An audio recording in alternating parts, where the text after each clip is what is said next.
اعوذ باللہ من الشیطان الرجیم بسم اللہ الرحمن الرحیم الصلاۃ والسلام علیک یا سیدی یا رسول اللہ وعلی آلک واصحابک یا سیدی یا حبیب اللہ۔ قابل سعادت احترام خواتین و حضرات، سیرت النبی صلی اللہ علیہ وآلہ وسلم کا مبارک موضوع آپ کے سامنے عرض کرنے کی سعادت حاصل ہو رہی ہے۔ واجب الاحترام حضرت خدیجةالکبری رضی اللہ تعالی عنہا نے اپنی سہیلی نفیسہ کے ذریعے تاجدار کائنات صلی اللہ علیہ وآلہ وسلم کو نکاح کا پیغام بھیجا۔ آقا کریم علیہ الصلوۃ والتسلیم نے نکاح کے اس پیغام کو قبول فرمایا، رضامندی کا اظہار کیا۔ چنانچہ نکاح کی مبارک اور سادہ سی تقریب جو ہے وہ طے پائی، جس میں سرداران قریش اور سرداران مکہ نے شرکت کی۔ آقا کریم تاجدار کائنات صلی اللہ علیہ وآلہ وسلم کی طرف سے خطبہ نکاح حضرت ابو طالب نے پڑھا، جس کے اندر اللہ تبارک و تعالیٰ کی حمد انہوں نے بیان کی، حضرت ابراہیم خلیل اللہ علیہ السلام کی شان و شوکت بیان کی، اور اسی طریقے سے حرم کعبہ اور بیت اللہ کی جو خدمت کا اعزاز حاصل ہے انہیں، اس کی فضیلت اور اس کا اعتراف کیا۔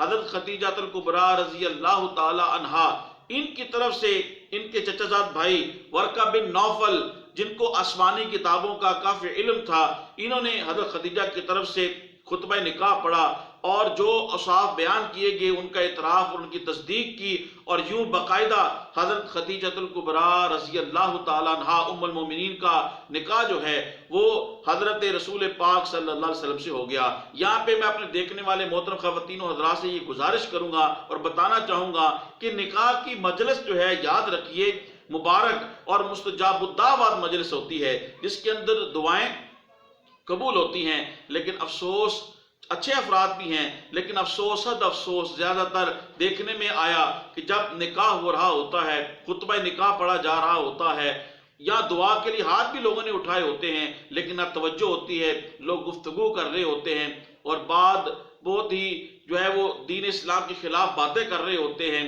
اور بے حیائی کی باتیں کر رہے ہوتے ہیں، فحش کلام کر رہے ہوتے ہیں۔ واجب الاحترام ایسا نہیں کرنا چاہیے۔ نکاح کی مجلس مبارک اور مستجاب الدعوات مجلس ہے، اس کے اندر دعائیں قبول ہوتی ہیں۔ اسی طریقے سے واجب الاحترام حضرت خدیجةالکبری رضی اللہ تعالیٰ عنہ کی جب حضور اقدس صلی اللہ علیہ وسلم شادی ہوئی، اس وقت ان کی عمر مبارک 40 برس تھی۔ آقا کریم علیہ الصلوۃ والسلام کی عمر مبارک 25 برس تھی۔ اس سے پہلے حضرت خدیجةالکبری رضی اللہ تعالی عنہا کی 2 شادیاں ہو چکی تھیں، اور دونوں شوہروں سے جو ہے اولاد بھی تھی اور ان کا انتقال ہو چکا تھا۔ ان کا نام آپ سماعت کریں۔ پہلے ایک شوہر کا نام ابو حالہ ہند بن نباش اور دوسرے شوہر کا نام عتیق بن عائس بن عبداللہ المخزومی ہیں۔ شیب ابی طالب کے بعد اور ہجرت سے 3 سال قبل ام المومنین حضرت خدیجةالکبری رضی اللہ تعالیٰ عنہ کا وصال مبارک ہوا۔ ابو طالب بھی اسی سال ان کا انتقال ہوا، وصال ہوا۔ اسی وجہ سے اس سال کو عام الحزن یعنی غم کا سال جو ہے وہ قرار دیا گیا۔ حضور اقدس نور مجسم شفیع اعظم صلی اللہ علیہ وآلہ وسلم نے حضرت خدیجةالکبری رضی اللہ تعالیٰ عنہ کی فضیلت کے بارے میں ارشاد فرمایا کہ جنتی عورتوں میں سے افضل ترین جو ہے حضرت خدیجہ بنت خویلد ہیں، فاطمہ بنت محمد ہیں، اور مریم بنت عمران ہیں، آسیہ بنت مزاحم ہیں۔ محترم خواتین و حضرات، حضرت خدیجةالکبری رضی اللہ تعالی عنہا کی سیرت کو آج کی بیویوں کو، بیٹیوں کو اور ماں کو اپنانا چاہیے، بالخصوص جو بحیثیت بیوی زندگی گزار رہی ہیں۔ آقا کریم علیہ السلام کی زوجہ نے، امت کی ماں نے اسلام کے لیے بہت قربانیاں دی ہیں۔ آقا کریم علیہ السلام کے ساتھ حق زوجیت ادا کر دیا، اور آقا کریم علیہ السلام کے لیے بڑی قربانیاں دی۔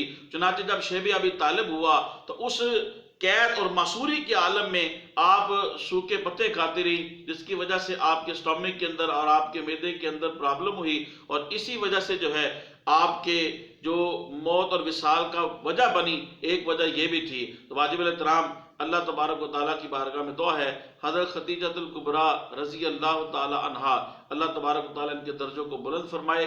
میرے اس ویڈیو کو تبلیغ دین کی نیت سے زیادہ شیئر کریں۔ اللہ پاک آپ کو جزائے خیر عطا فرمائے۔ السلام علیکم ورحمۃ اللہ وبرکاتہ۔